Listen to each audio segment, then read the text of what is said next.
All right, guys. So now we are going to start solving these inequalities. So notice this is a greater than or equal to sign, but it's still going to work like my equals, and then I'm going to draw my river, and I'm going to try to get x alone. My variable's over here. I have to start with addition and subtraction.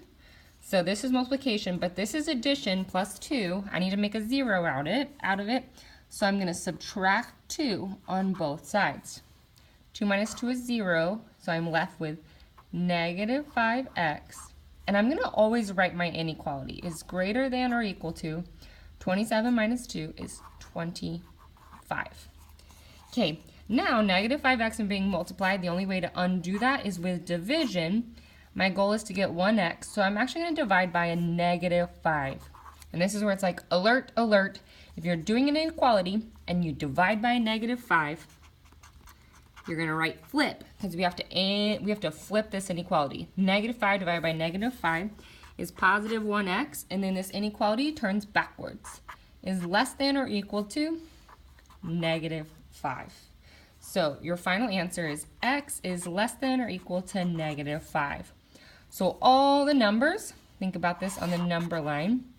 Here's negative 5. All the numbers that are equal to negative 5 or smaller are less than will make this true. Okay, next one over here. I'm going to draw, I'm actually going to write this larger so you can see it. 4x is greater than or equal to 7x plus 6. I'm going to draw my river. I have variables on both sides, right? And I want them only on one side. So I'm going to start over here, and I'm going to, this is a positive 7x. I'm going to subtract 7x so I can make it disappear, but I have to do it to both sides. This is gone. 4x minus 7x. Well, I'm going to check my math. 4 minus 7 is negative 3. So I have negative 3x. A lot of you have been dropping that x. You cannot drop the x. So even though I subtracted, I do not flip the sign. It's only when you divide or multiply by a negative. So I still have greater than or equal to, and all that's left is 6. Okay, now I have multiplication. I need to undo it with division. But notice I'm having to divide by a negative. So what does that mean? It means I have to flip the inequality. So we get 1x, it flips, is less than or equal to 6 divided by negative 3 is negative 2. So that means the solutions to this are all the numbers equal to negative 2 and smaller. There's lots of solutions. Okay, next one over here. It's a fraction, don't freak out. We're going to turn fractions into decimals in our calculator. So do 1 divided by 2. 1 divided by 2 is 0.5. That's less scary. So we're going to rewrite this as 0.5r is less than 6. Okay, so let's think. Here's our variables. 0.5 and r are smushed, so that's multiplication. We have to undo it with division. We want this to be 1r, so we have to divide by 0.5. Okay, 0.5 divided by 0.5. Well, let's make sure I'm doing this right. It should give me 1. It does. I get 1r is less than, now 6 divided by 0.5 is 12. 1r is less than 12. Notice I did not flip the inequality. Why did I not do it? Because I divided by a positive, right?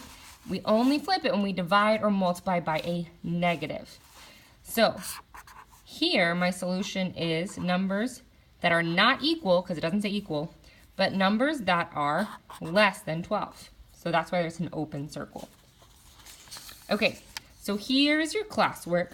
I'm going to do one in particular with you. I want you to go over here. Once again, you see fractions. Guys, this is 21 and 1/2. Let's think about that. That is 2d plus 21 and 1/2. Let's just write 21.5. That's easier. Is less than or equal to 11.5. Way less scary. Okay, we're going to draw our river. Here's our variable. We need to deal with addition and subtraction. So I'm going to subtract 21.5 from both sides. This becomes a 0. I bring down my 2d. Here's my inequality. 11.5 minus 21.5 is negative 10. Okay, I'm almost done. My variable is almost alone, but it's being multiplied. I need to undo it with division. I'm going to divide by a positive 2, because I know 2 divided by 2 gives me positive 1. 1d is less than or equal to. Once again, I am not flipping the sign because I divided by a positive. Negative 10 divided by 2 is negative 5.